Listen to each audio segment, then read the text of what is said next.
Okay, we're getting ready to get started. We want to say good evening to you. We want to thank all of you for being here, especially our guests. Um, I'm John Warren, publisher of the San Diego Voice and Viewpoint newspaper, and we're convening this town meeting as an extension of a project that we're doing on Stop the Hate with the California Library Services entity. And so these programs are running throughout the state. We've had a number so far in terms of town hall meetings. We are trying to shift the location to be more inclusive of communities. We did a very broad outreach in terms of digital, social media, electronic, to make people aware. And so the main thing we can do with this effort is to make people aware. We do have a number of incidents still going on in the community. I think we saw examples of that just recently with the attempted assassination of Mr. Trump, and with the event that took place in Milwaukee at the hotel with the security guards who inadvertently, I want to say, but they caused a man his life almost in the same fashion as George Floyd. So these issues are very real and alive and with us, and if we continue to have conversation, it'll make a difference.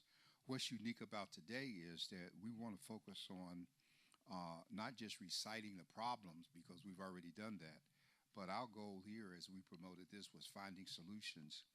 And so we've assembled a panel that we believe that's going to be helpful in terms of that. Although we don't have a lot of people here in the audience, we are recording this, and we will be putting it up on the net. And we know from experience that we get a large number of views following an event. It's ongoing. So this will be up with all the other things that we've already done, because every town hall meeting, every event, we've put them up for people to be able to follow and review and still get information. I want to start off by saying that one of the greatest allies we've had in all of this has been District Attorney Summer Steffen. And I guess now it's almost a year, more than a year, that we did our big webinar on Stop the Hate with the District Attorney. And she has continued to be supportive with staff, as evidenced tonight. We have Anna Marie Francisco here from the DA's office, and the DA is just, whenever I call her, I've had occasion recently on 3 different occasions to be in touch with her in terms of hate crime incidents involving people where the police were not responding quickly. I got one such incident going right now where there have been threats made on the lives of several members of a family, and the police have been responding with just telephone calls. I had to get in touch with the chief, one of the chiefs today, to get them to step the game up. DA's office is on it right away, so they're investigating it, looking into it, and so it just reemphasizes how important what we're doing is in terms of this effort. So this evening, what we want to do is I want to start off with Anna Marie, because she's a part of Victim Service Advocates from the DA's office, is subcontracting with them. We know what hate crime is, and we've done surveys, and we're going to pass out the results of a survey near the end of this that we've done. We've got questions that people have asked, and we've had an attempt to answer those questions. But I did not want to use the time this evening reiterating what we've covered. More so, I want us to go forward with some solutions, if we will. So we know that hate crimes are serious. We know that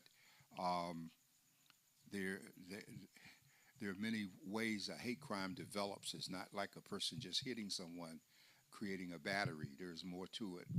And so I want to start by giving time. I would like to let Anna Marie make a presentation. Following her, I'm going to skip over you today and go to, I'm going to go on over to Jewish Family Services here and have Matt speak to what we're dealing with. So that's going to be important. And we're going to have time for questions, if you will, and we want you to be comfortable with presentations. So you have a mic there. You can sit, stand, whatever works for you. Um, and if we need to give more information, we can. But I just didn't want to just run through the whole gender piece again. There is there, and I'm sorry. We also have members of the FBI here from their whole hate crime initiative. They have been involved with us. They were with us at Live Well, and they're doing a campaign as well. So I think from knowing the people in the room here, we have a pretty good understanding of what we're dealing with. We just want to continue the dialogue. Okay, so feel free. Okay, so my name is Anna Marie Francisco. I'm a victim assistance program supervisor with the DA's office. I've been with the office for 8 years. I spent a good majority of that time working central cases for general crimes, including hate crimes, and I'm currently a supervisor up in North County at our Vista branch. So just to give you a brief synopsis, we have a team of approximately 20 advocates that service the whole county of San Diego. They're based up in North County, East County, South Bay, Central, and Juvenile. We work a variety of crime types.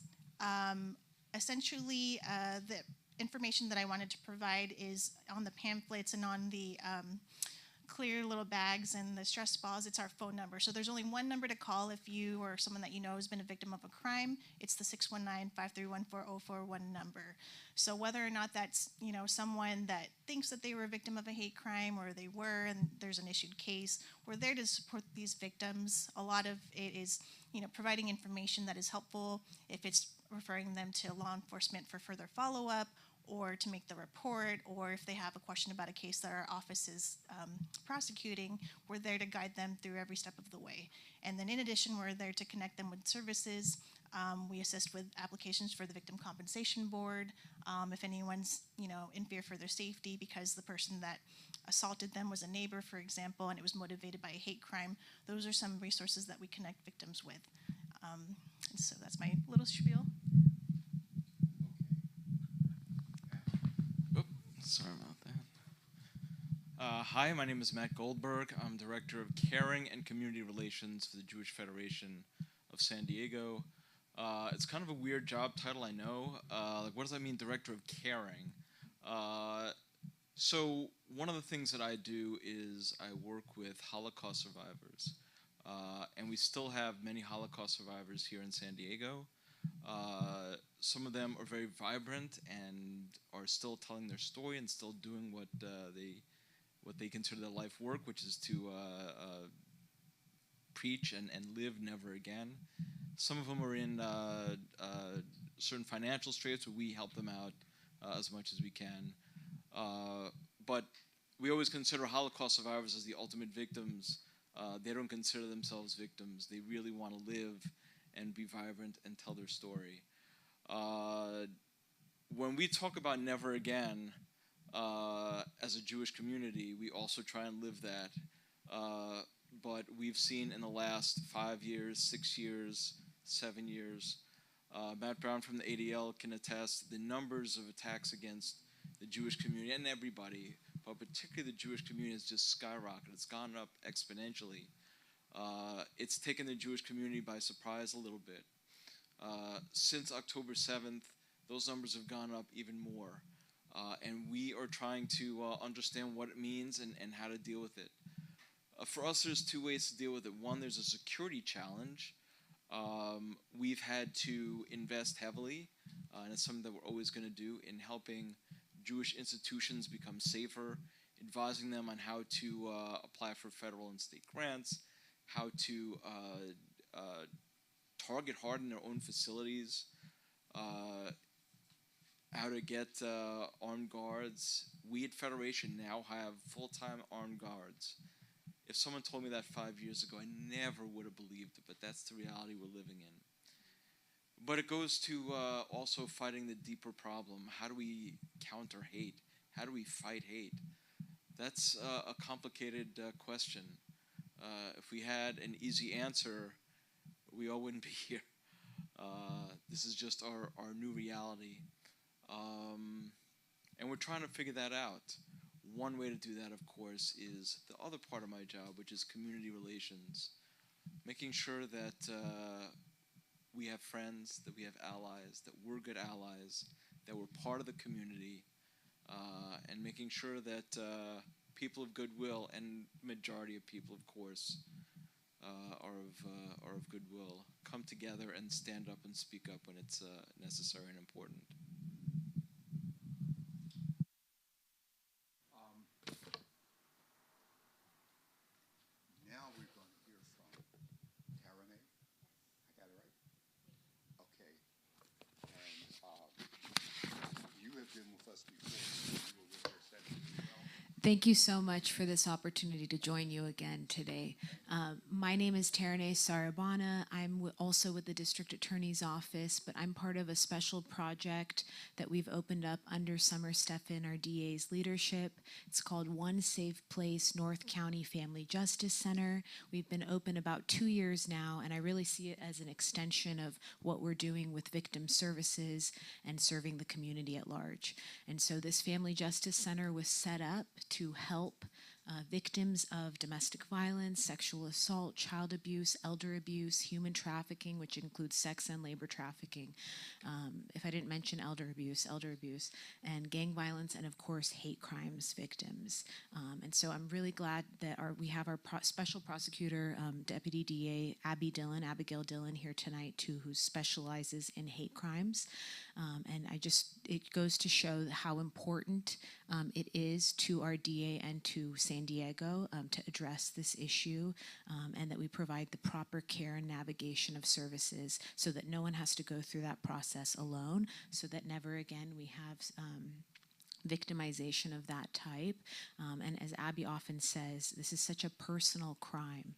It's skin deep. It's even deeper than your skin, right? And so we want to make sure that we help people and understand that violence motivated by hate is not okay. There is no excuse, and that we're here to support the community. Okay. I'd like to point out a couple of things. The District Attorney's Office has a staff of 1,000 people.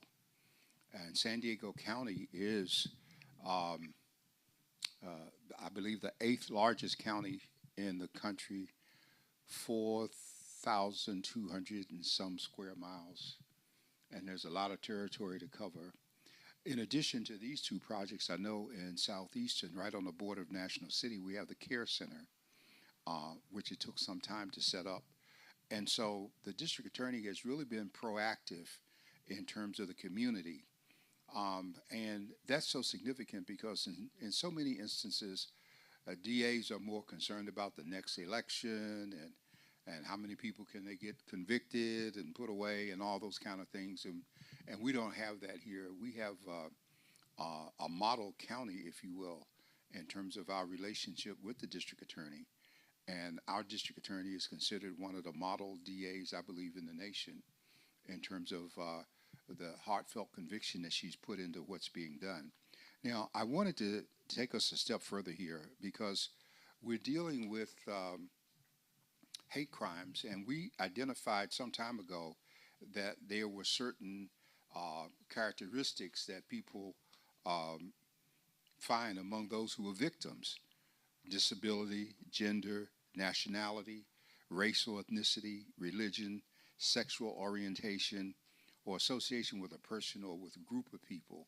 And so we have people who have been friends with folks that were disliked, and they end up being disliked. And so we are very much familiar, and we've had a unique situation here.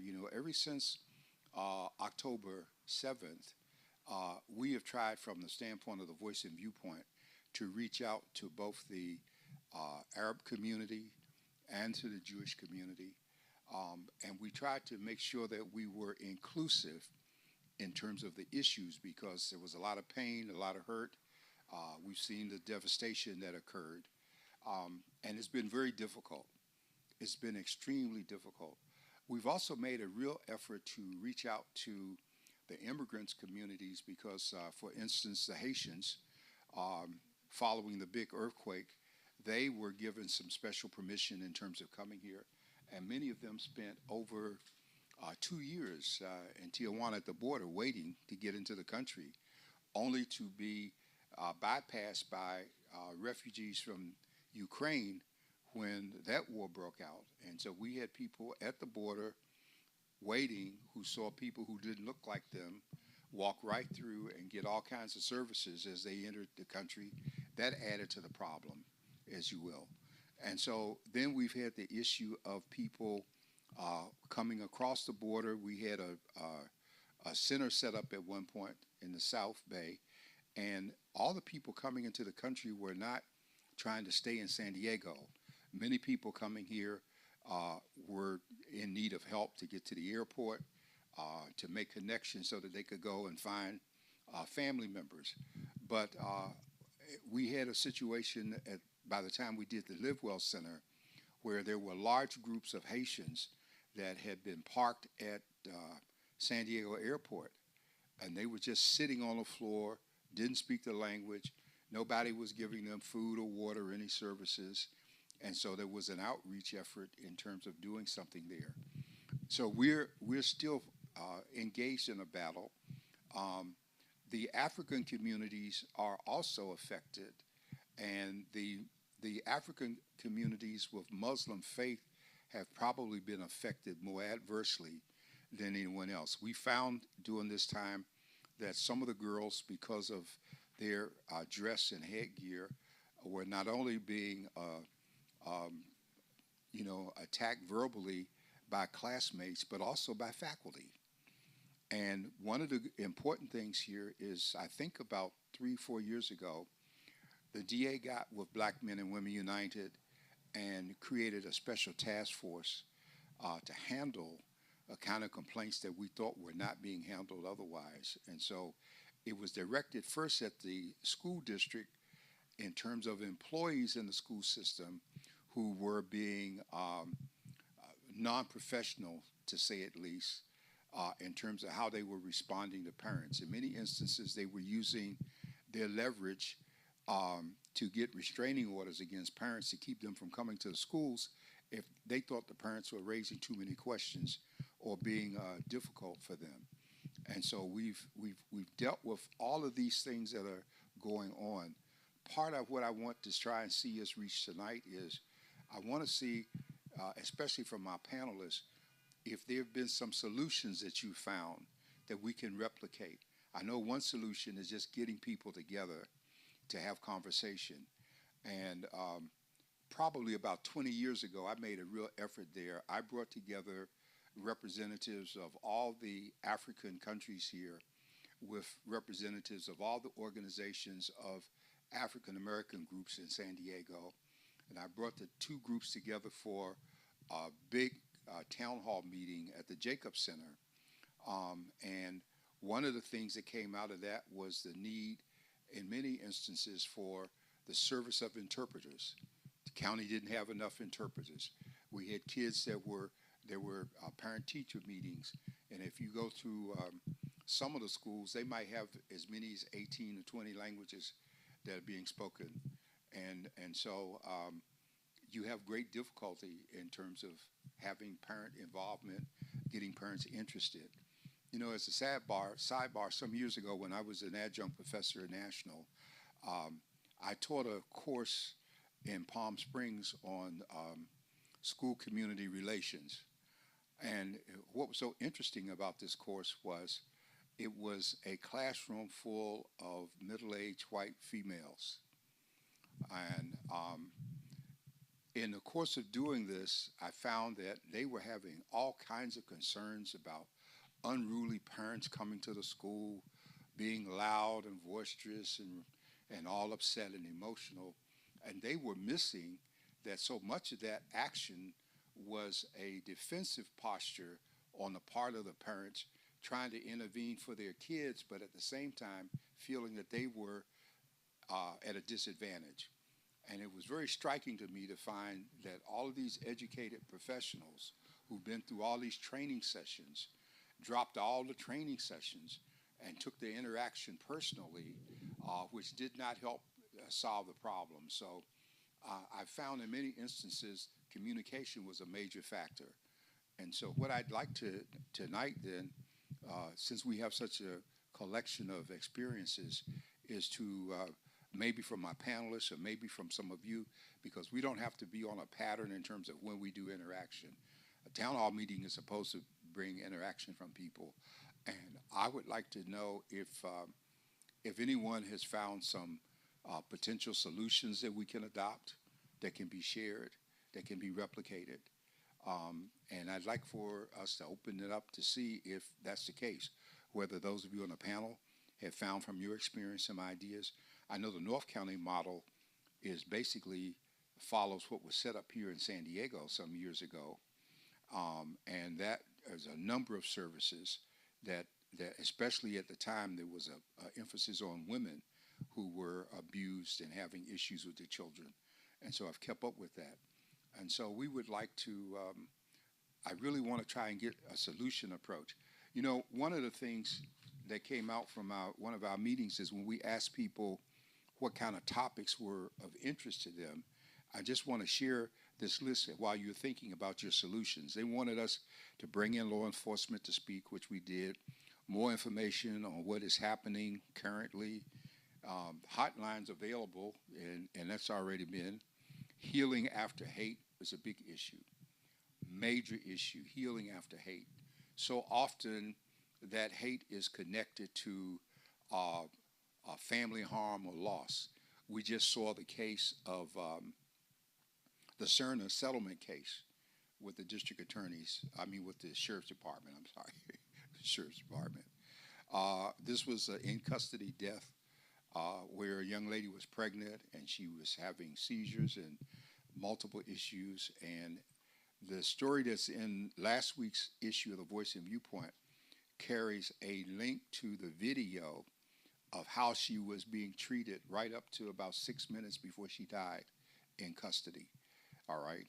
And San Diego has had over 260 in-custody deaths since 2016, I believe. And we hold a record in terms of the state for that scenario. So it's very hard when you look at a family. They might have had a $15 million settlement, but that doesn't bring the loved one back. And so we need to hear something. And probably, Matt, from the standpoint of the work that you do, that's one of the areas that's really tested the ability of people to be forgiving and healing in the midst of such graphic reminders of what happened. And so I'm going to open that up. If one of you want to speak to a healing solution, or if someone has a question, we have mics set up that you can use. And we are on camera, so we do want to use the mics, if you will. And I want to open it up. Is that okay?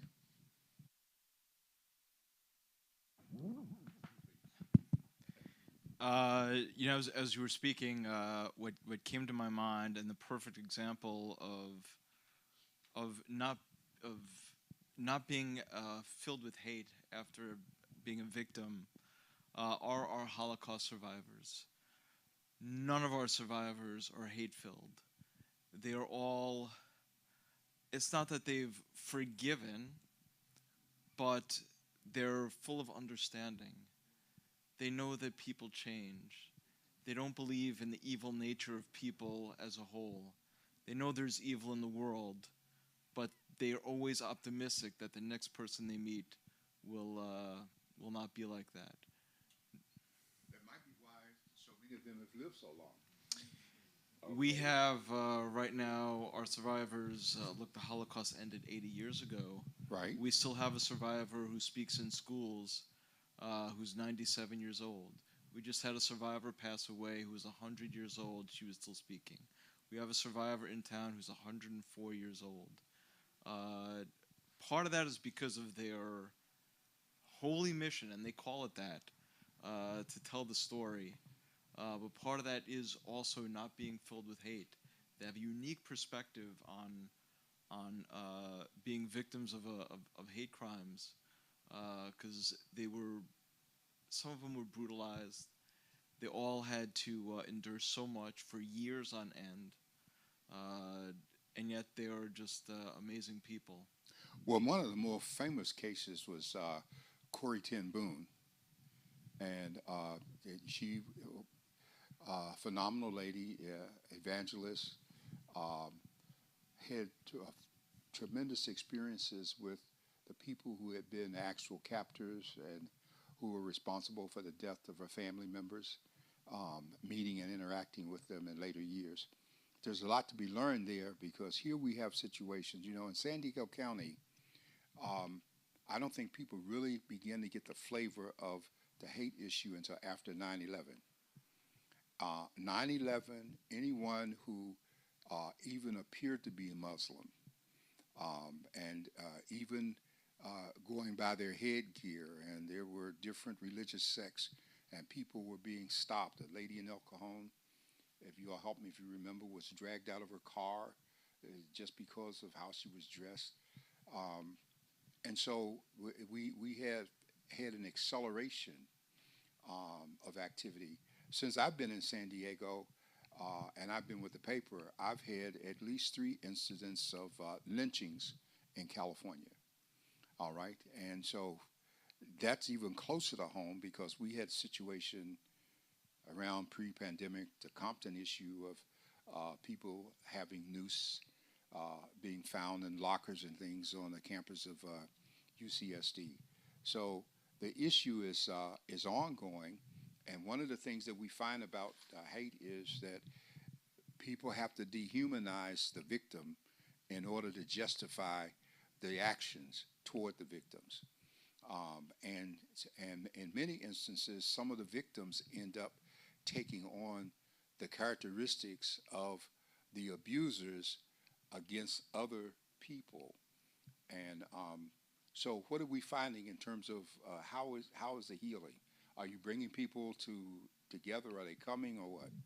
Well, I did want to mention just on the topic of healing, we think about where do you start there, right? And so in our case, we do focus on helping the individual first find some sense of stability, right, and sense of safety, because that's been taken from them. They've been violated in some way, emotionally, right, sometimes physically. And so the focus really is to provide a safety net, a network around that individual so that they understand that and validate them that what has happened is not okay.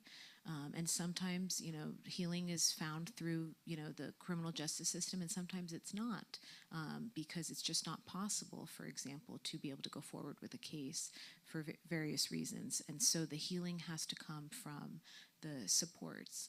And so in our case, at a family justice center, whether it be Your Safe Place, you mentioned the Downtown Family Justice Center that's done amazing work for decades now, and then we are a sister center in the north under the DA's office. We are able to connect people who have experienced this kind of victimization to trauma therapy, to various forms of and modalities of therapy that can really target what the person has experienced as far as the mental anguish. And then, of course, continue with support groups so that the individual understands there are others who've experienced this, and to somehow kind of build resiliency through that, to talk about it, to make art, to express what you've felt or experienced. And then beyond that, too, to hold forums like this where other stakeholders, where leaders in the community, whether it's the DA's office, trainings, law enforcement, and nonprofits can come together and talk about the issues in a very frank and open and honest way like we're doing tonight, instead of pretending like it's not happening, instead of acting as if this is a one-off kind of situation when it's not. So I'm really grateful for these types of opportunities, but I think healing starts really with validating the individual and making sure that they're connected to all of the different resources that can address that. There are opportunities, I will say, for, they call it restorative justice, right, and other kinds of conflict resolution. I don't think that every situation allows for that because of safety issues that are very concrete and real. And so there are some nonprofits that assist with that, especially with younger folks and juveniles that are having conflict between themselves.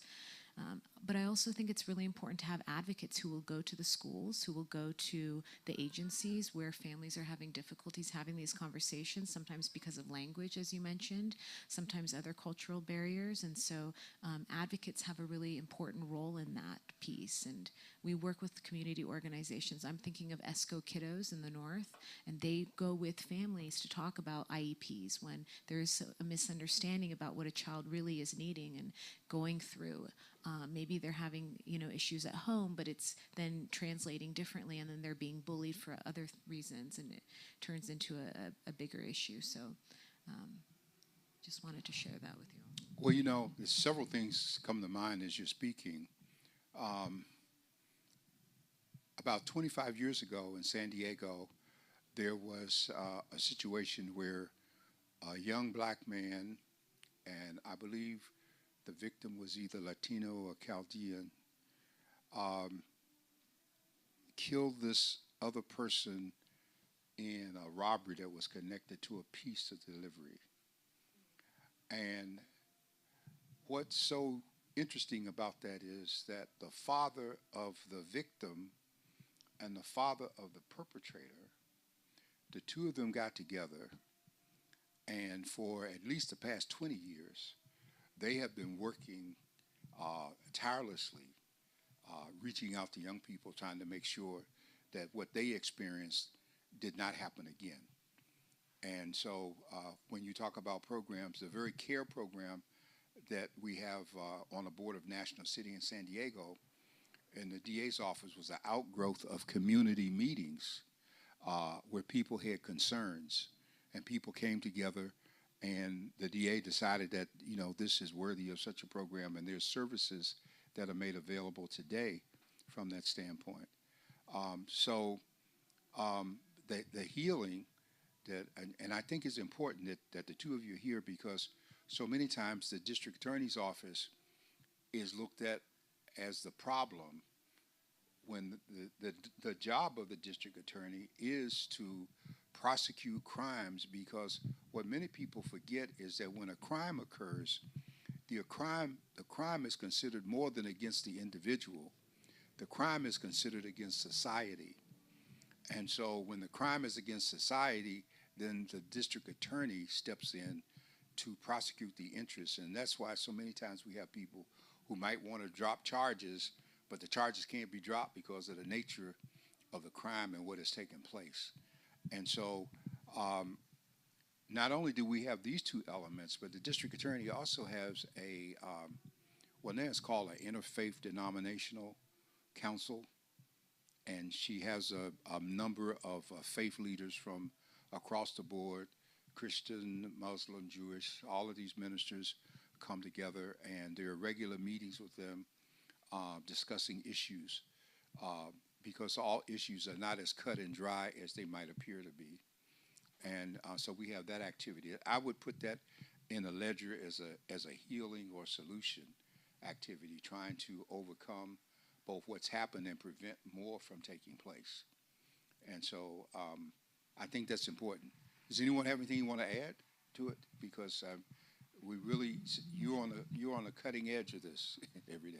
I do want to talk a little bit about the San Diego Anti-Hate Crime Coalition. So it is an organization that is comprised of both governmental and non-governmental agencies, the community service agencies. So it is a coalition where we have meetings bi-monthly. And at these meetings, we talk about a number of things. So we talk about an increase in trends in, for example, when those hate flyers are being disseminated in the neighborhoods, if in the school communities, if there's been some bullying incidences. We do have community service agencies that speak on behalf of, people or victims of crime that have reported these incidences, and not necessarily wanting to press charges, but wanting to bring that to their attention. And it's something that we talk about at our meetings. We talk about, patterns, hate crimes that were filed, trends that we're noticing. There's a big push to have, thorough trainings for dispatchers, law enforcement agencies, to make sure that everyone is better equipped to recognize when a hate crime has occurred, documenting, because that in order to prosecute these crimes as a hate crime, all those elements need to be met. So there is a big push to, have the education All of these organizations, when they have events coming up, we all share that information with each other, and so that we can hopefully share it with our own organizations, so that community members can go and they can attend and they can learn more about what we're doing to stop the hate. Because in San Diego, there is no place for hate. So I just wanted to bring that to your attention. Well, you touched on something that probably needs another word.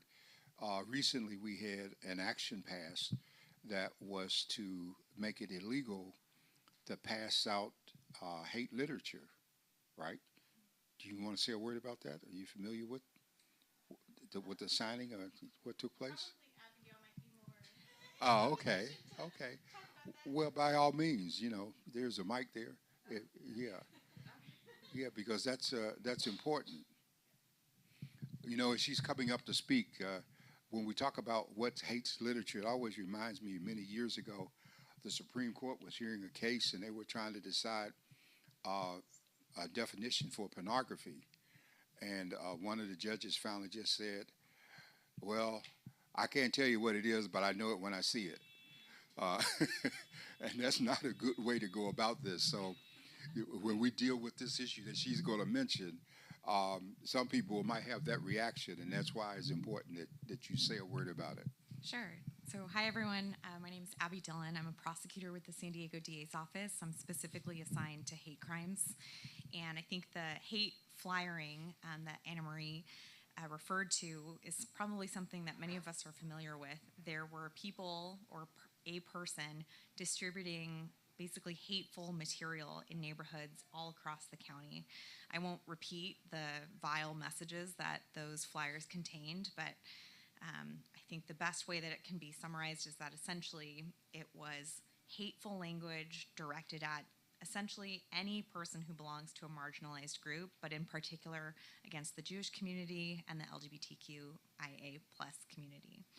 And so in response to that, there is currently pending legislation to try to criminalize those types of flyers from being distributed out in our community. But one of the considerations that have to be made is that we here in the U.S. we all have the freedom to express ourselves and to have freedom of speech under the First Amendment.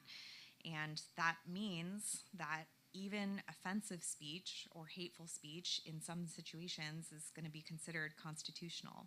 And so this pending legislation is going to have to really work within the parameters of First Amendment protection so that we're not curtailing somebody's right to speak their mind or to express their views, but also we want to protect our communities who, very fairly feel targeted and threatened by these hate flyers. So it's that careful balance that is currently going to be under review as these new pieces of legislation move forward. But it's definitely something that's in the forefront of our mind. I think, being a resident here in San Diego, you would not think that walking to your car, you would find a flyer under your windshield that is spewing out some really ignorant and derogatory statements about perhaps you, your community, your friends, your family.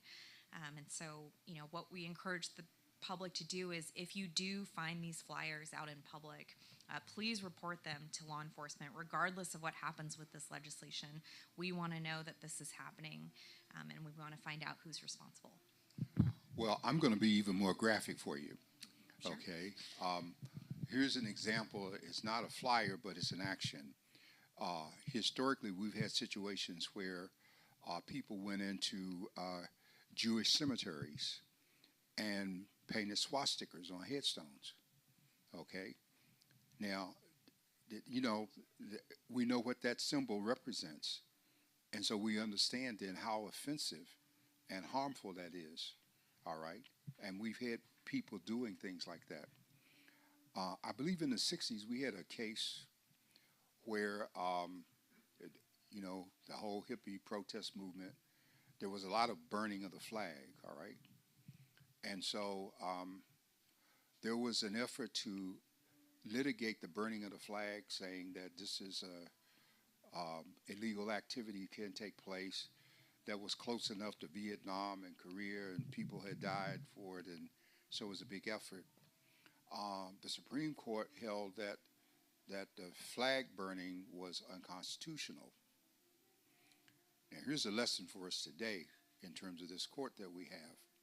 The Congress went back and passed legislatively, based on the First Amendment, a law that said, while it is offensive, there is a constitutional right to burn the flag as a matter of expression. All right? And so when Congress passed this legislation, that statute overrode the Supreme Court decision, and people were still able to burn the flag, but they understood that while they were able to do so, it was considered an offense to other people, and so it had a chilling effect on it. And so these are some of the kind of things we need to be made aware of, because we just can't respond in the moment like everything just started happening when this stuff goes way, way, way back. All right?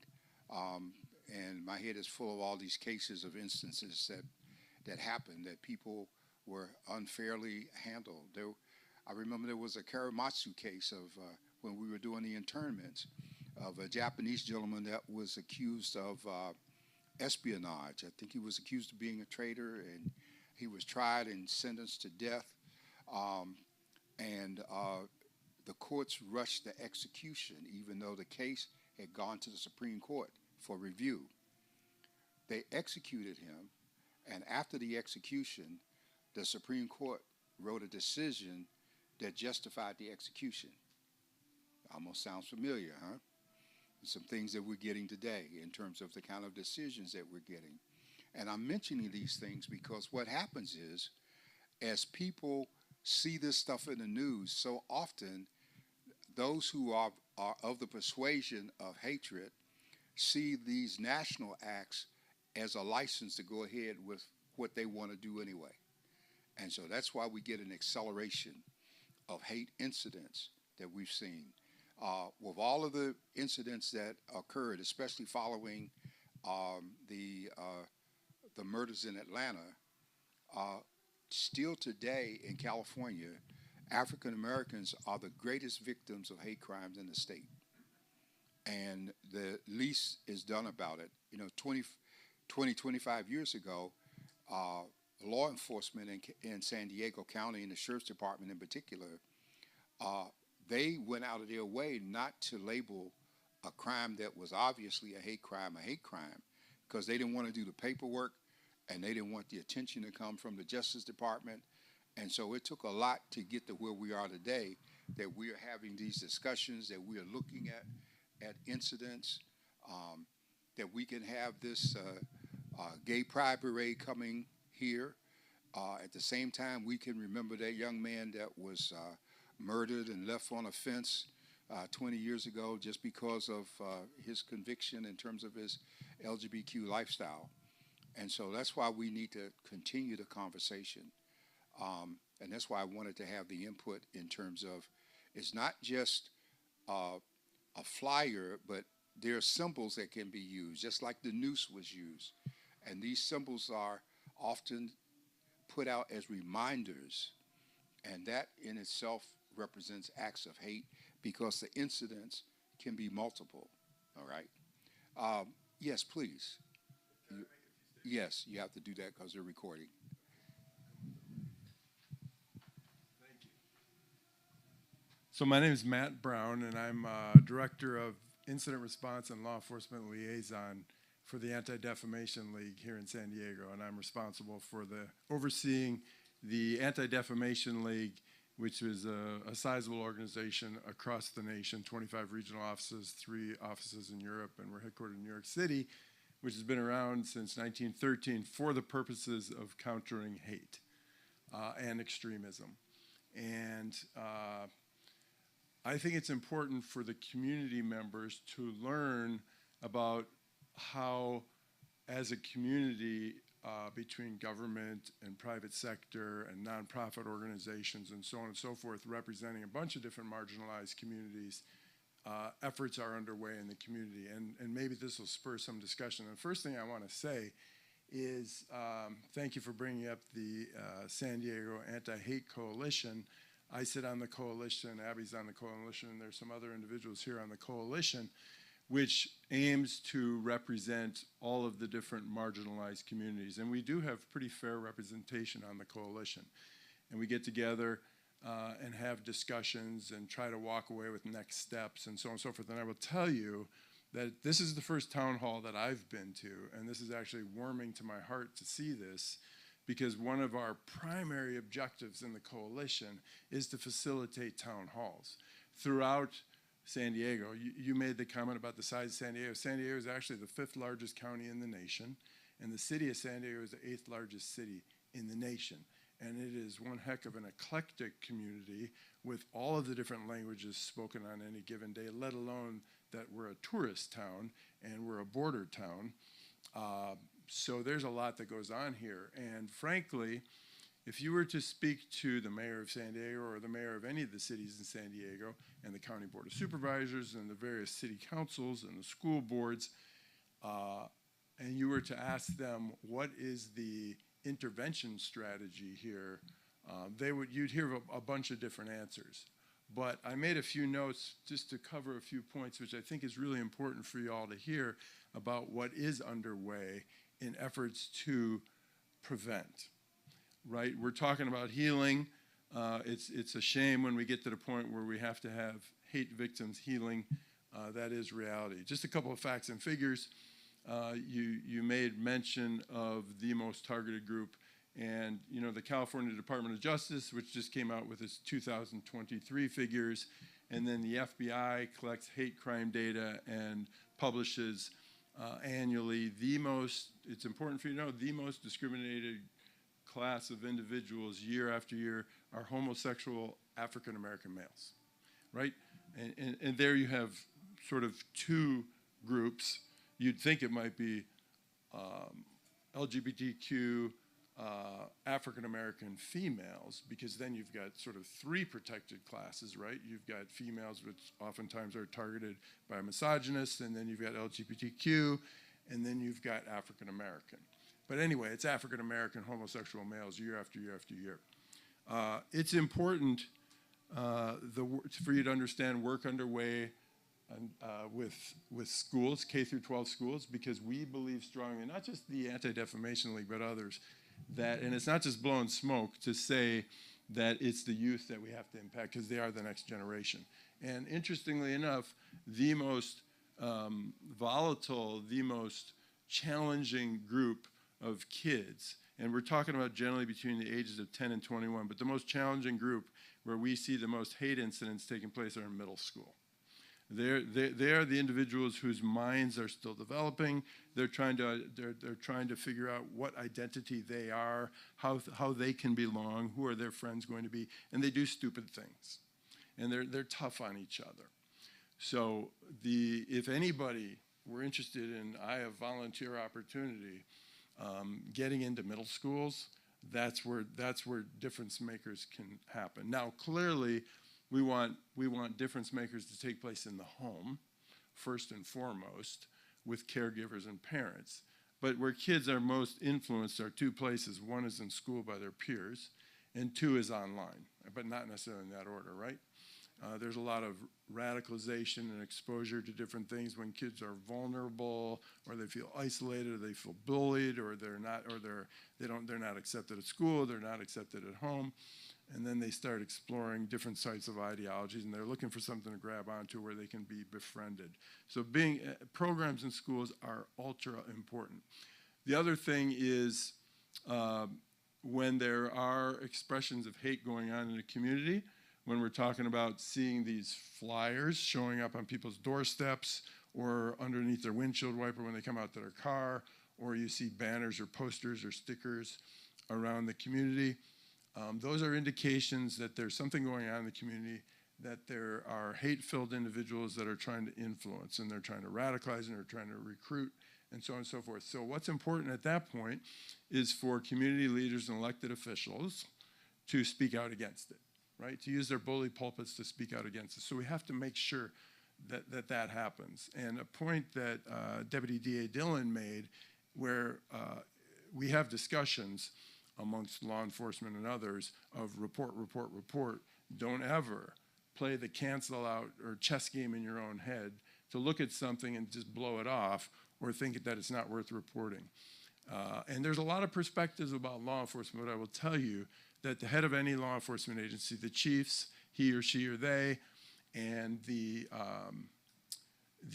heads of the prosecutorial offices, the city attorney's office, the DA's office, the federal prosecutors at the U.S. Attorney's office, and so on, sheriff, chiefs of police, there's nothing more they lose sleep over than whether or not they have their resources allocated properly to detect and to prevent.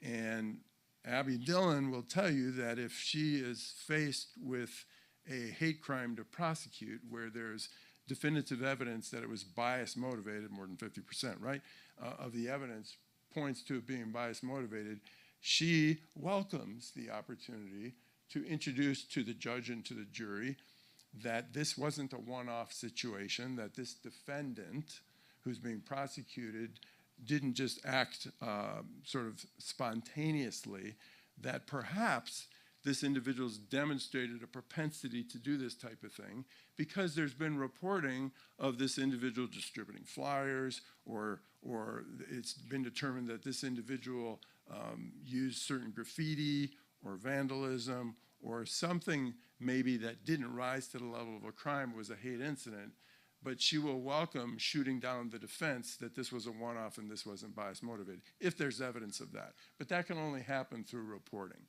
right?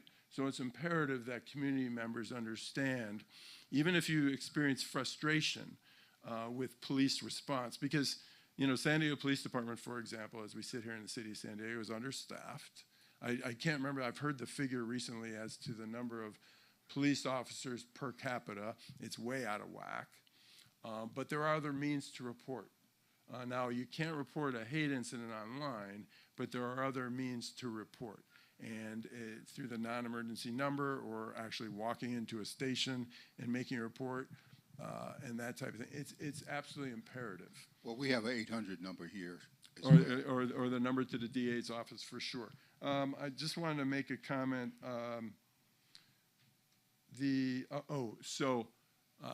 Social media. Social media can be positive, but it can also be very negative. And I would want to use this opportunity to deter you from putting out on social media if you witness something or you observe something, be it that it impacted you directly or it impacted somebody. If you see some graffiti or you see a flyer that's advertising a particular hate group, the last thing you should do is put it out on social media, because you don't have any control over who sees it on social media and what they do with it on social media. And we will tell you that, for example, the individuals that are putting out the flyers, the first thing they want is, they're cowards. They are generally going to do it under the cover of darkness, et cetera. And they want to accomplish a couple of things. One, they want to draw you to their website that they advertise on their flyer. And number two is they want you to put it out on social media so it can get out even further. So spread the word. We have a small group here today, but if there's anybody who sees a flyer or that type of thing, don't put it out on social media. Draw it to law enforcement's attention so they understand, for their own situational awareness, what's going on in the community. Well, let me thank you for your comments. We have tried for many months to get the ADL. I can't remember her name. Your president, executive director. Fabian. Yeah. The regional director here? The regional director. Yeah, Fabian is her name. Yeah, we made many efforts to get you involved in this and to be in the past sessions. And just for the record, and Abigail knows that when we started doing the webinars on this, the district attorney was very detailed, and we were very detailed on how much behavior and circumstances play into helping to make the case. And we went through in great detail the things that people do or say. That's why, for instance, with the shooting that we just had, the first thing they do is go to the house and start looking for social media and literature and all of those kinds of things, because Abigail knows all of that plays a role in terms of what happens. And sometimes things are simple. I don't remember what happened with the Santee incident, where the guy went to the supermarket with the Klan hood. But we get all kinds of strange scenarios. I am impressed with. I'm old enough to say what I'm about to say. The evolution of the ADL. Okay, because the ADL that I knew years ago was just radically jumping on everything that came up, and it was not where you are today in terms of wanting to meet and talk with people. And so I salute that evolution, and I salute what's being done today, because talk about groups having their own name issues. You had your own name issues back before. I think you might be old enough to remember some of that. But the fact that you're now working with people as you're doing, and that's why we tried so hard. And I've been in several meetings where there was this effort, being reinforced. So we want you.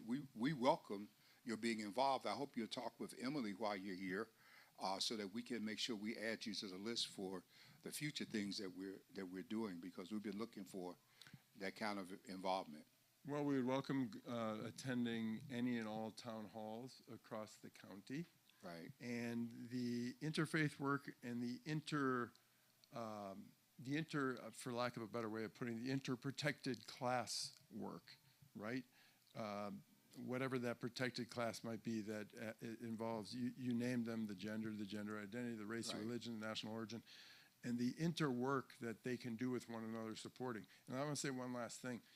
When I first came into the ADL in my role 4 years ago, I heard the statement of an attack, which doesn't necessarily have to be an assault. It could be a threat. It could be harassment. An attack on one protected class or minority is an attack on all. And I was trying to figure out, what does that actually mean? Until one day, about a year and a half ago, I received a call from a black mother who said, I'm calling the ADL because my 13-year-old daughter, who is also black, attends a middle school, where there has been a lot of anti-Semitism. Now, this is a black parent bringing this to our attention, where there's been a lot of anti-Semitism, anti-Jewish. And I'm concerned for her safety. She's not Jewish, but I'm concerned for her safety, because I know if there are individuals that are that comfortable targeting Jews, putting swastikas on their lockers and doing other sorts of heinous things, surely they're going to be comfortable targeting my daughter as a minority. Yep. And then it finally resonated with me what that statement meant, and it means a lot. So to get into schools and talk about anti-bullying and talk about developing allies and getting people feel comfortable to stand up for one another, it's really important. But frankly, that's just K through 12 schools. There's no reason that adults can't do the same thing, and then different protected classes and different community organizations can't do the same thing for one another. Well, you touched on several very important things. One of them, when you talked about the black homosexual element, we saw during the AIDS epidemic the segregation, if you will, within the AIDS community. And that's when it really became apparent that there was this issue, because before then, everybody was lumped together. If you had AIDS and you were gay, then you were just in the same boat, and there was no understanding of the division that was taking place within the communities. One of the problems we have, when you mentioned middle school today, I think we have to put another side of the equation into play. For instance, we have LGBTQ incidents of people in drag going to libraries to want to read to children. All right, parents are concerned about that. In the South Bay, in Chula Vista, when there was a protest, the church of one of the pastors who protested was burned as a result of what took place. We had in southeastern San Diego a situation at a church school which does not receive any federal funds, and so therefore they are free to follow their biblical principles. There was a child enrolled in this school that there were two women that were married partners, and the child listed having two mothers or one of the parents enlisted two mothers on the enrollment application. And so the church then was rejecting the application. I'm not talking about the merits of it, I'm talking about the reality of what they did, because they were having some concern about what the impact was going to be from this kid on other kids, when in reality, there was more vulgarity and other activities going on in that church school that really made this element seem unimportant. But what happened to the church was there was a barrage of calls of people from the LGBTQ community that descended on this church, and we had to rally around the church to kind of break the yoke. I'm making this observation because on the one hand, we're trying to fight hate. On the other hand, is being fed by a number of people's religious beliefs. Mm-hmm. We can see right now with what's going on in Milwaukee, the impact of extreme right religious beliefs colliding with morality or law or whatever else. And so our solutions have to allow for the fact that some of the people that we are trying to bring solutions to have some of the baggage and some of the differences, and we have to overcome those at the same time. The middle school has always been an area of concern, because what happens with children is by the time they get to the 4th or 5th grade, that's when parents think it's all right to take the hands off and let them go. And that's when they're most vulnerable in terms of things happening to them. And so our work is cut out, and we welcome the stories, the input in terms of our papers, sharing with the community. We welcome anything that's going to help us tear down these barriers that we're talking about. Because when we talk about the hate, we've got to also talk about the crutch that many of these haters are standing on in their misapplication of religious laws or principles that in effect do not allow for the very hate that's being perpetrated. Yeah. So I think it's a good discussion, and we're glad that you came. We're glad that you shared. Well, thank you. The more of these town halls we can forge, put together across this big county, the more people can be influenced, and the more people can take the right actions, and so on and so forth. So thank you for putting this together. Okay, great. The floor is still open. First of all, do any of you panelists would have a comment or reaction to anything, please? Well, I completely agree with the point, especially the point made about education for the community, because for a lot of people, they have lived with hate as far as being a victim of hate, maybe in other countries, maybe here, their whole lives.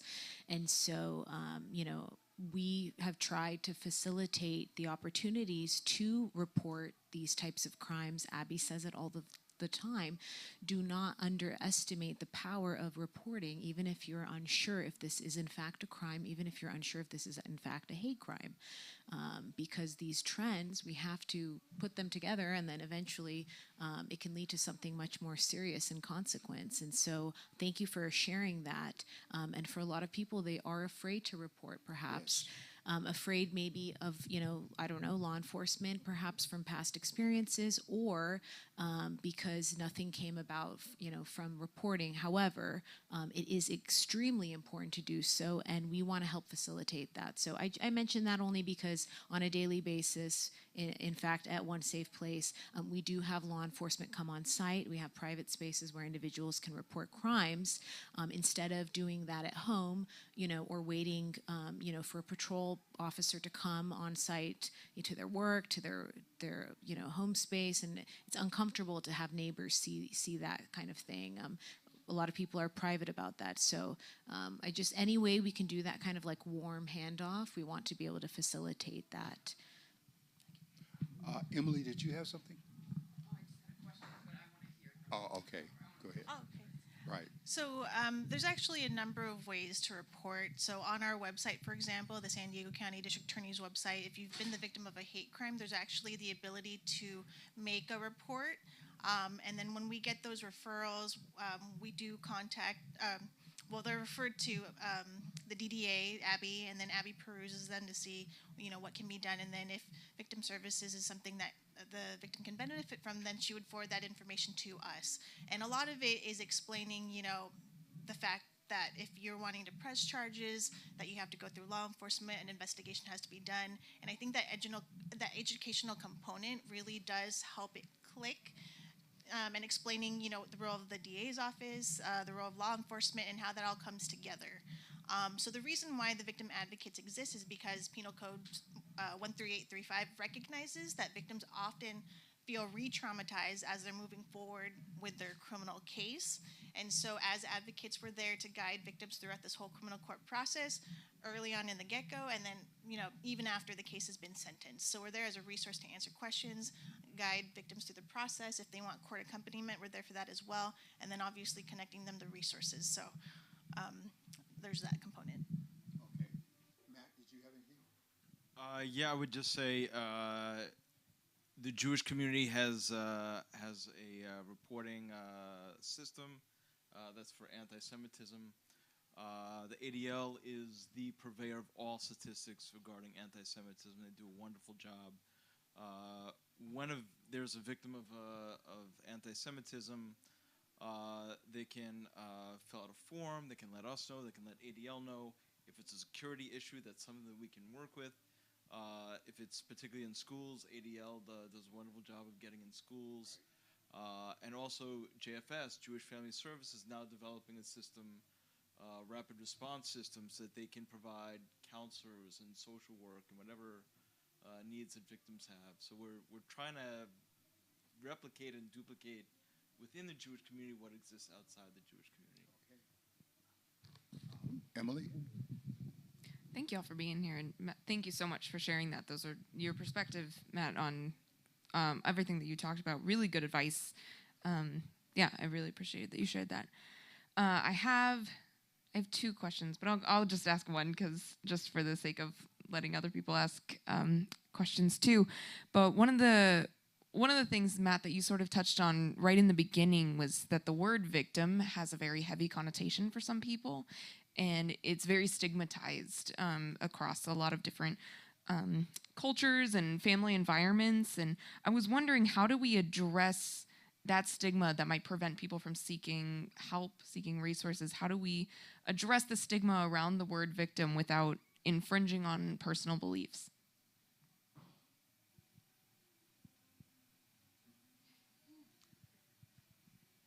I don't know. I don't think nobody wants to be a victim. And even people who fit the definition of victims, they don't want that to be their identity. I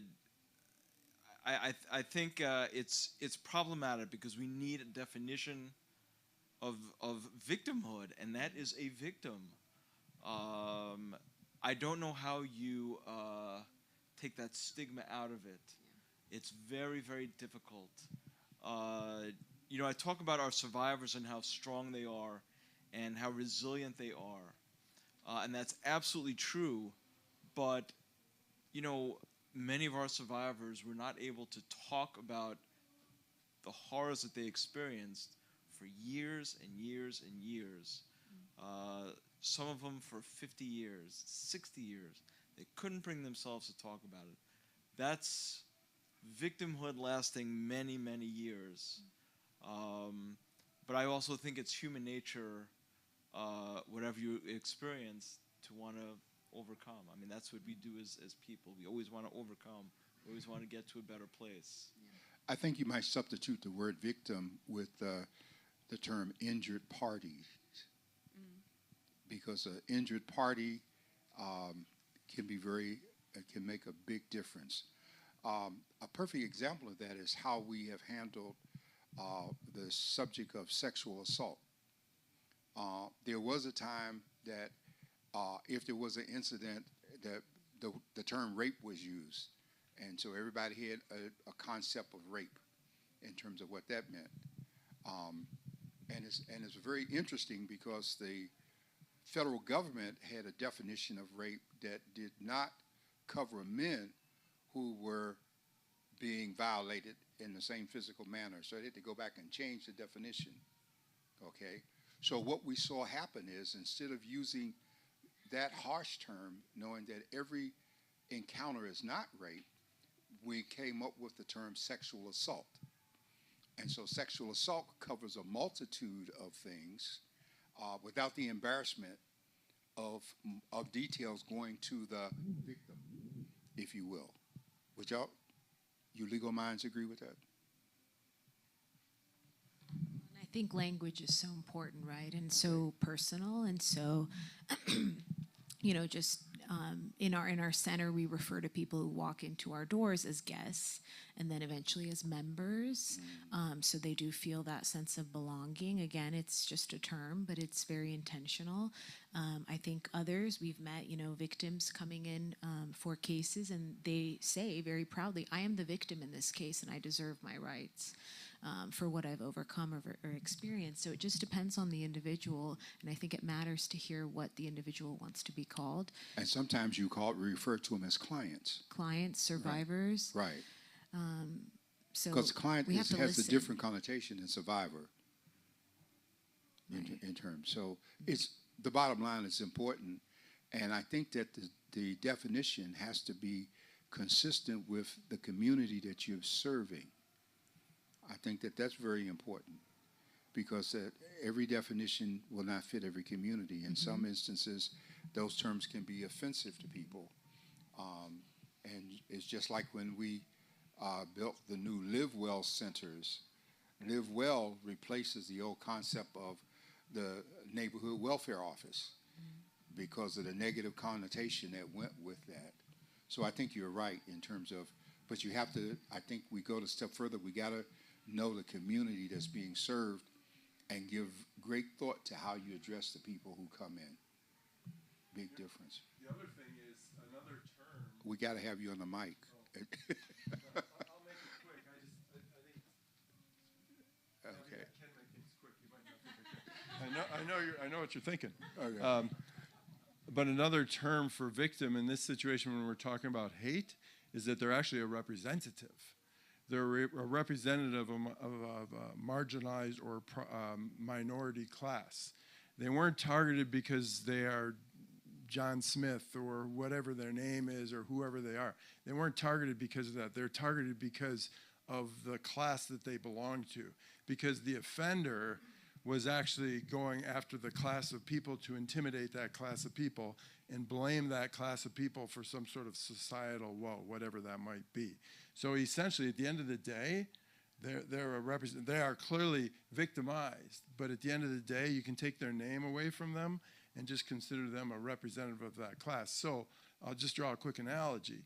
Cancer, like if cancer hits a person, their body was sort of a receptacle for that, and then physicians and researchers and scientists try to figure out a way to tackle that cancer. It's sad as heck that they were the recipient of that. But similarly, an individual that is targeted by a hate crime or a hate incident is a representative of that class.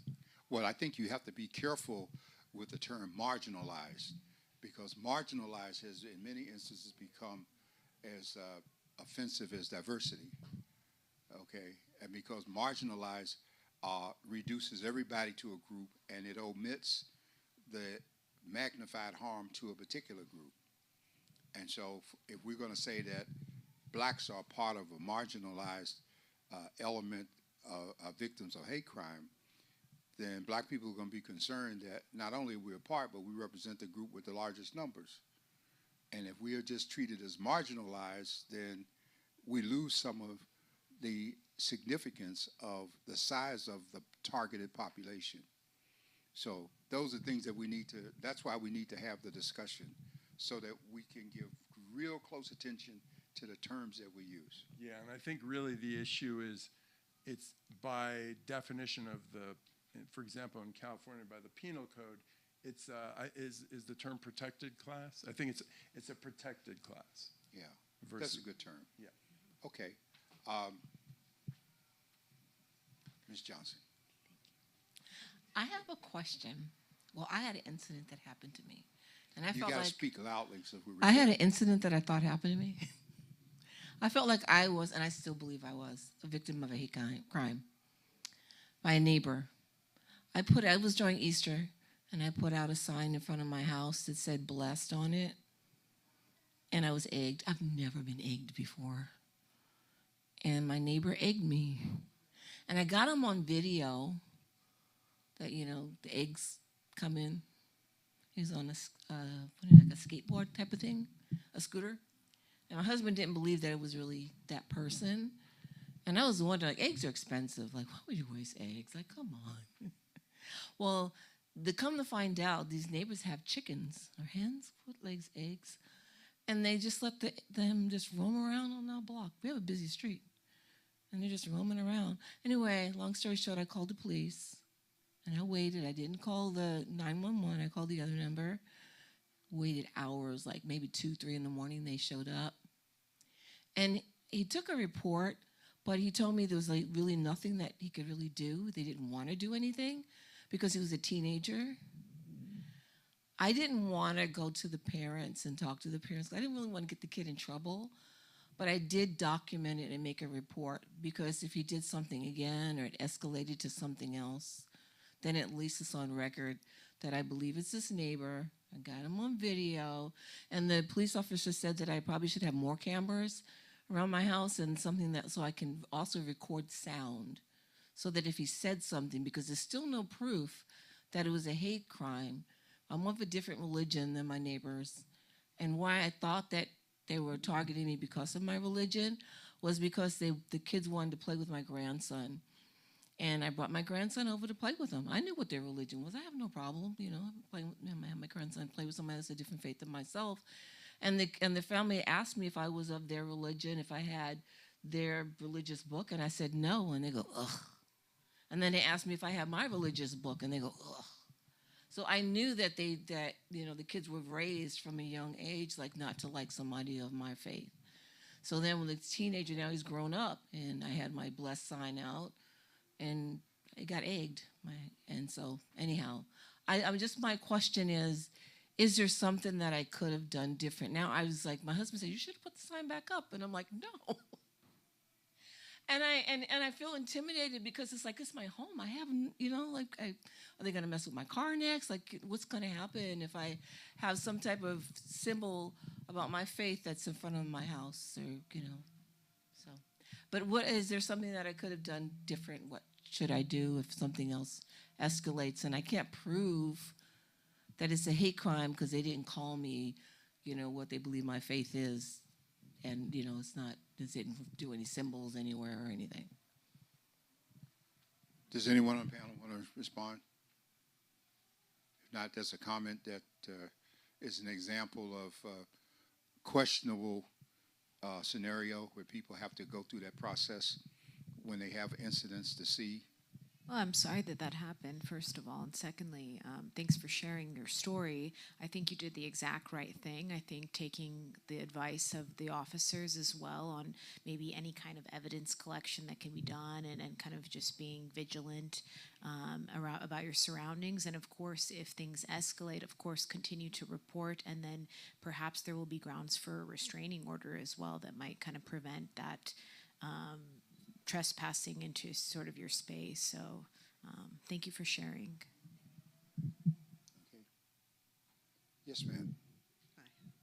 My name is Tanya, and I think a lot of times when it comes to black victims of hate crime, it's not that it doesn't go reported. When they do report it, they get retaliated against. And one thing that no one really seems to mention or to bring attention to is that if it's a black victim of crime, a hate crime, a lot of times the perpetrators comes from the DA's office, law enforcement, judges. So what are black victims of hate crime supposed to do when the perpetrators come from a position of power?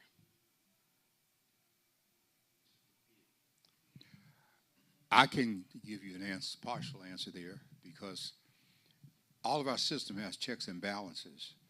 And I am constantly telling people in San Diego that that's one reason we had a state attorney general's office, because the attorney general is a place that can investigate what's happening at the county level, if you will, in the state, and the state has the capacity to investigate what's happening at the city level. So when there are problems like that, you know, there's also a thing on the books called malfeasance in office. A lot of people don't know this, but when you have people who are in government positions and they misuse the position, there's statutory remedy against them. It's just that most people don't know and they never bring the action.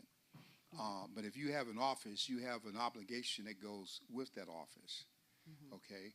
And you know that I'm always trying to get people to go the extra step. The problem is when it's emotional, and it's often pushed to an emotional point, many people don't want to take the time after that initial wave to sit down and clinically document what's happening. And so often the perpetrators know that you're not going to stick with it for the long haul, okay? And so they play on that. And so I think we have to get people more orientated to the solutions will often take time, but we have to apply the time to it because we got cases that's gone on for years before people got justice. And they want you to quit. So we have to decide that we aren't going to quit. And we know you're not a quitter. Right. Or if they We do know y'all report- not quitters, but I appreciate you bringing it up because it gives us a chance to raise the issue again here. Okay. Thank you. All right. Yes, sir. Hi, I'd like to just respond to what the young lady just said. So my name is Garrett Frank. I'm a special agent with the FBI, and I'm actually San Diego's hate crime coordinator. So what you just said, ma'am, is something that FBI actually looks into. So one of the things, it's not exactly what I do because I'm more the person, but one thing that we have in FBI is color of law. So that is someone who is in position of power, whether it's judge, law enforcement, or other government officials. Being that we are the federal government, we have the separation from the state. We're able to take kind of an overall look at that person and be separated. So you may not feel, and I understand maybe we're still law enforcement, but at the same time, because we're separated from state and federal, we're able to take a look that may not have the same emotion or attachment as one may feel if they're investigating someone that they work with on a daily basis. So at FBI, we do have that color of law violation. You're always able to call 1-800-CALL-FBI and make a report. You could come down to our office down in Sorrento Valley. We have walk-in appointments. You make an appointment. You can speak to an agent, and we have a whole entire squad that just dedicated to color law violations. And I could tell you that they actively do taking tips, taking leads, and things like that on a daily basis from people everywhere. And the main thing, even if it may not at that time rise to the level of federal crime or something that we could do at the moment, we always encourage people to report. I know it's kind of been the topic today, but reporting is so important to us just because FBI, bureaucracy is in our name, right? So it's a lot of paperwork. The amount of reports that I may read, sometimes I may type somebody's name and I get a report from 2 or 3 years ago and I'm like, that makes a lot of sense now. So by you making that report to us, by someone you feel is in position of power and using your power to violate your rights, we take that very seriously at the FBI. So you always come to us.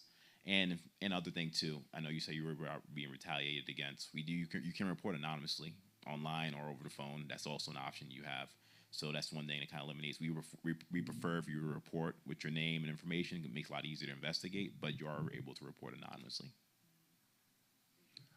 Let me just say, when he mentioned color of law, I forget the exact title and section, but they exist because of a specific statute in the U.S. Code that speaks to people who do things under the authority of color of law, uniform or whatever. And this group that he's making reference to is specifically enforcing that statute. And that statute, like you said, it goes across the board. I forget the title. I used to know it all by heart. It's not my squad exactly, but it's a squad that I work with. But so you always can make that report to 1-800-CALL-FBI. You come down to our office, and you can make a report to an agent directly if that's easier for you. But we definitely encourage you to report it, no matter whatever it is. No, right. that's been around for some time. I'm new to the FBI. I've only been in the FBI for about 2 years, so I don't know exactly how long it's been around, but at least my experience has been around. And I can tell you, I know most of the agents on that squad firsthand, and they do take it very seriously, and they investigate things all the time. Well, the statute's been around forever. Yeah. Okay, yeah. So we just didn't have people enforcing it before, like now. And I'm glad to know that the FBI has brought someone in that's dealing with that. So that's a breath of fresh air for us. Okay, thank you. I'm sorry? Did-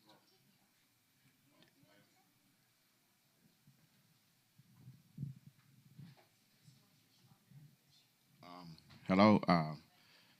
You guys speak about. It's weird that San Diego is only 6% of African American, but we're the most attacked. And you guys say hate, hate, hate, but we're hated on every day. We don't not protected from nothing whatsoever. It's been going on for many moons. The history of San Diego. We came right down the street, walk down the street. It's not even just males, it's women, children, everybody. And when are we gonna be protected? And every time people do go to the DA office, there's never nothing done as far as a victim or, I mean, the whole half of the community. That's why half of them don't just kind of give up. It's not they don't report. It's like what they gonna do it for because they just collect the data and nothing happens. So it's like, what next? And then it's like after that, like he just told me, that's new to us about the color of law.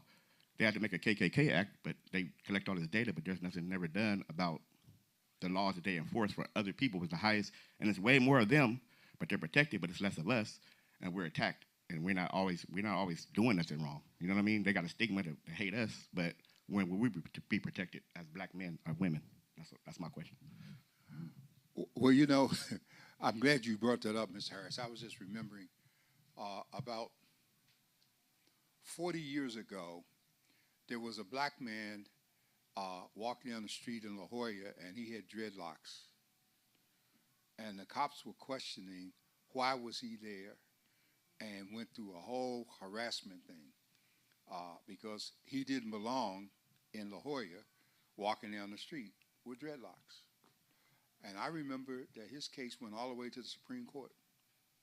It took a long time, but he won that case, all right? And it was a long journey to get it up the food chain to the Supreme Court. And the point being that you can't even begin to see how soon it's going to work because of all of the obstacles that are built into the process. You know, a lot of people are learning more recently that the Supreme Court has the ability to pick and choose which cases it hears. So just because you have an appeal that go up, it doesn't mean that they're going to pick it. And we saw them manipulating how they handle that in terms of how long it took to do the immunity decision on the president's conduct, which was not a big, long, drawn-out thing, but there was timing. And one of the things that's made the court survive, and now it's losing, is that over the years, the court tried to make its interpretations fit what they saw as a sociological pendulum swinging in the community. The example of that is in 1896 when Plessy versus Ferguson declared separate but equal. The dissent in that case became the prevailing opinion in the Brown versus Board of Education case 60 years later in 1954. And so we got to know how this works and in terms of trying to have some patience. And it's hard to have patience when you're a victim.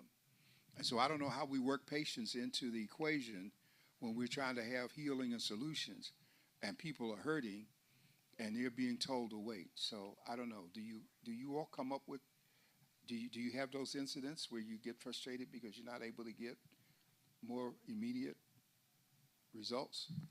Not quite to the extent that you have expressed, Right. but you know, at least in terms of the DA's office, you know, cases can be prosecuted anywhere from a couple months to a couple years, and that's honestly not something that we can unfortunately control. Once you enter in this whole criminal court process, a lot of the defendant's rights come into play, and so you know, going into that explanation of you know what to expect and the fact that we don't have a lot of power in that regard, you know, that's all part of mitigating the expectations that people tend to have. But in the meantime, you know, if there's any counseling, for example, that can help in the meantime to help you get started on that recovery process sooner rather than later, that's something that we're here to do and something that we're here to connect you with. Okay. Does anyone else, questions, comments? Yes, please. Good afternoon, everybody. Thank you so much for the panelists for sharing, for being here, and everybody who shared. Not a solution and not a question necessarily, but just a reflection from listening to folks speak is the difficulty of kind of the individualized nature of a lot of the response to hate crime and to sexual violence, to crime in general, which is, you know, the onus is on the individual who suffered. Who's a survivor, if we want to use that word. I know that's used sometimes. It's really up to them to pursue a case, to report, to collect evidence, and that onus can sometimes feel often more overwhelming, I think, than the hate crime itself, having to relive it, having to retell it, having to justify it. And I think that, you know, I myself, and I think most folks will really appreciate the institutionalized support that exists. But for folks that are often the targets of hate crimes, if we're looking at marginalized communities, if we're looking at Black Americans, Asian Americans, Latinx folks, queer folks, Jews,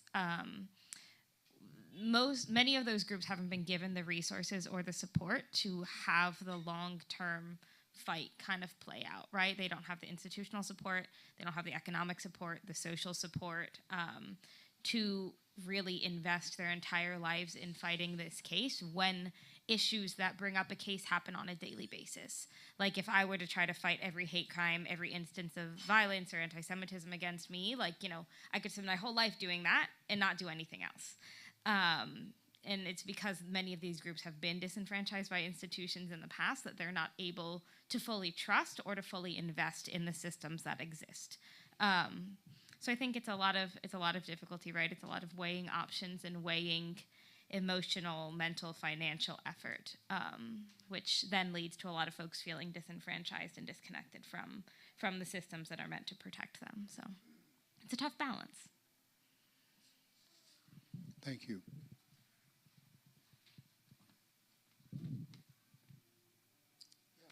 Hi, I'm Latanya West, managing editor of The Voice and Viewpoint.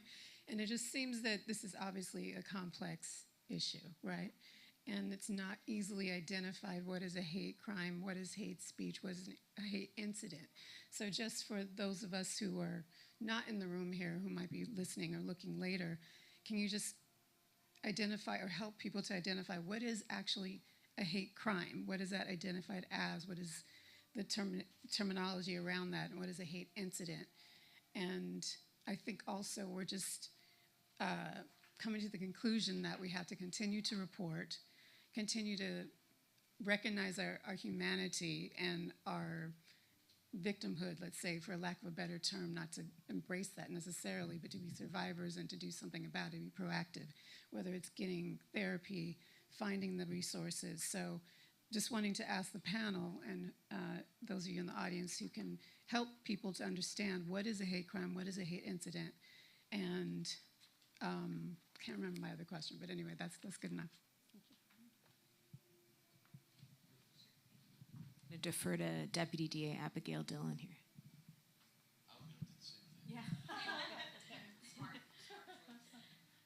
So every state has its own definitions of hate crimes. Not every state actually has a hate crime law, but here in California, a hate crime is any crime. It can be as de minimis as a petty theft. It can be as serious as murder. Any crime that is committed and substantially motivated because of a bias against a victim's protected identity characteristic. And California specifically defines certain identity characteristics to include your race or ethnicity, your nationality, your gender, sexual orientation, religion, disability, or your association with any of those groups. So whenever I'm looking at a police report and I'm trying to determine, has a hate crime been committed, my first question is there an underlying crime, right? It has to be more than just offensive words. There has to be some sort of criminal conduct that's been perpetrated against a victim. So number one, is it a crime? And then number two, why was that crime perpetrated against this particular victim? Was it because of some part of the victim's identity that the perpetrator had some issue with? Did they have some underlying bias because of the victim's gender, nationality, what have you? Hate incidents are typically speech or some form of expression that may express something hateful. It may express something racist, homophobic, and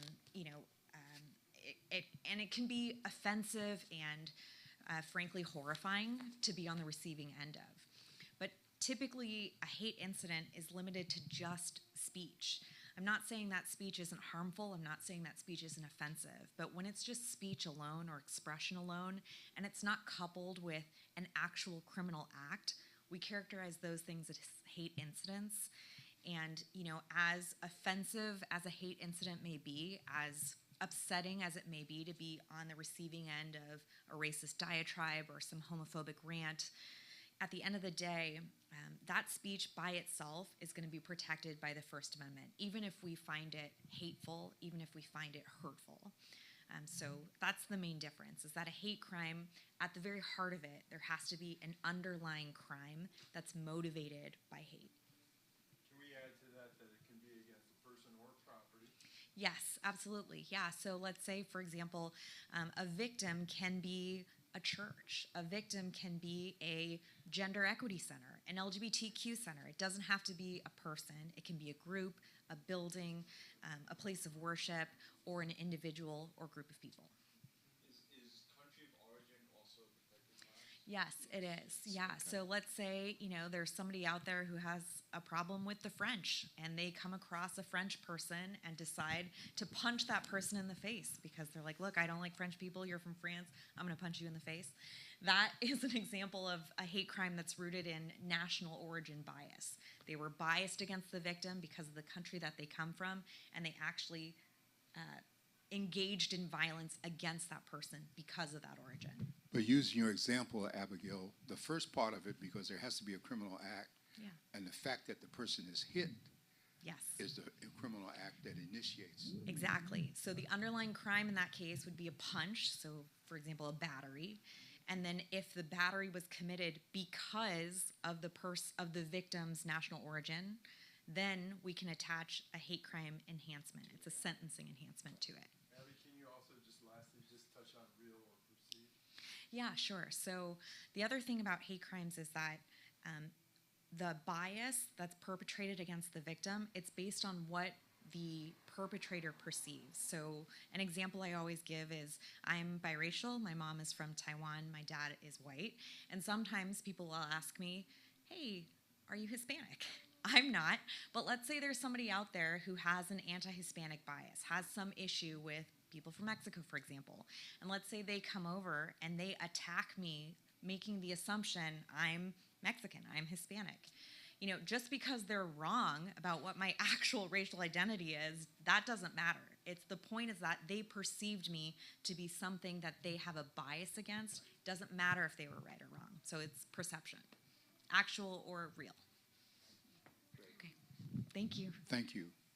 We're coming to a conclusion of this, so if you have any closing remarks as members of the panel, that would be the time to make them before we wrap it up. I just want to thank everyone for coming here today and for this opportunity from your organization. I agree with everyone who stated that we need more opportunities like this to talk, and not just to speak, but to hear and listen. And if anyone wants to speak after about what they've experienced, if I can be of any help, I'd love to speak with you because we want to hear what you have to say. Okay? Okay. So again, the phone number on the pamphlets or on any of the giveaways, that's our number for our victim assistance program. So if you feel that you've been a victim of a crime and you want clarification, or if you need any information, we're there to provide that assistance. So you can call that number and you'll be redirected to an advocate who will speak with you regarding your question. All right. I just have basically a reflection.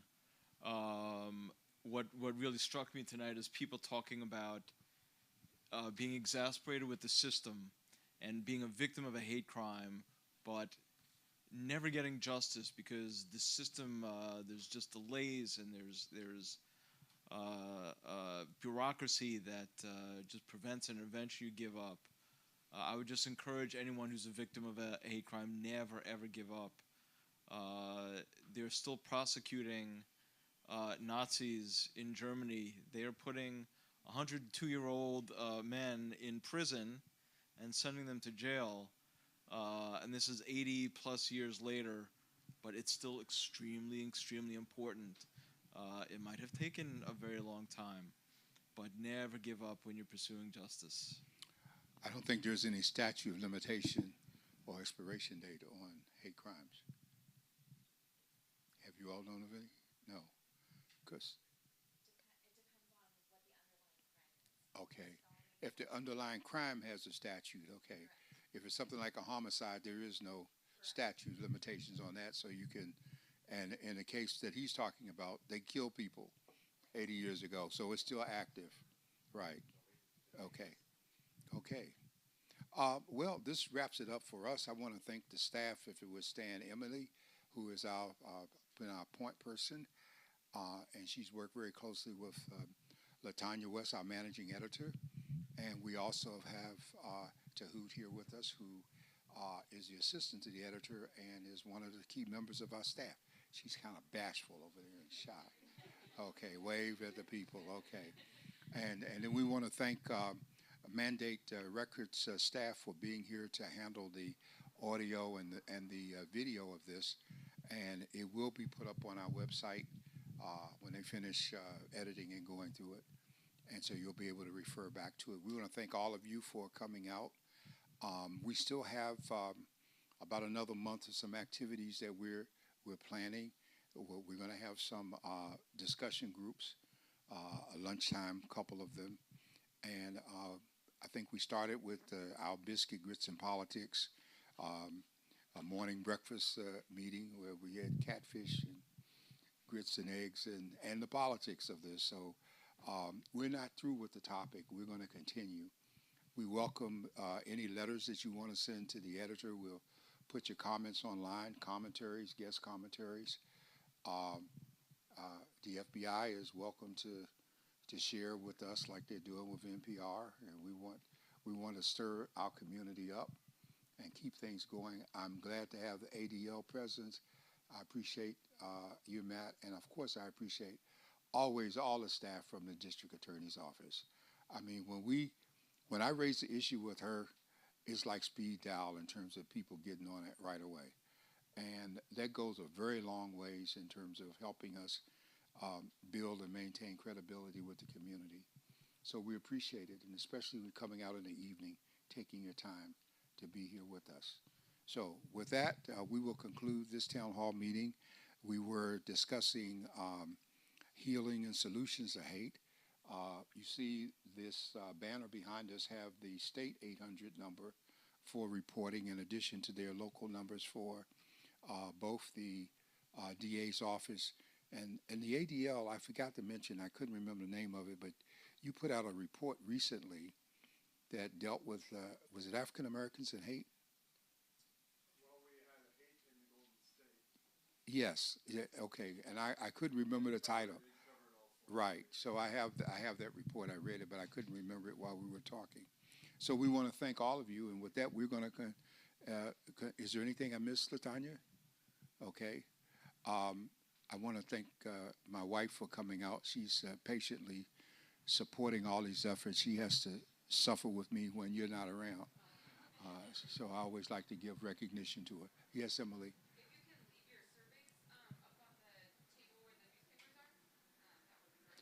And please take a copy of the Voice and Viewpoint. That's just today's issue that just came out. And it is also online. You can download our app in the Google or Apple store. And that app will take you to our website, which will take you to all the videos that we have up. And so we thank you again for being with us. With that, we end this meeting, and thank you again.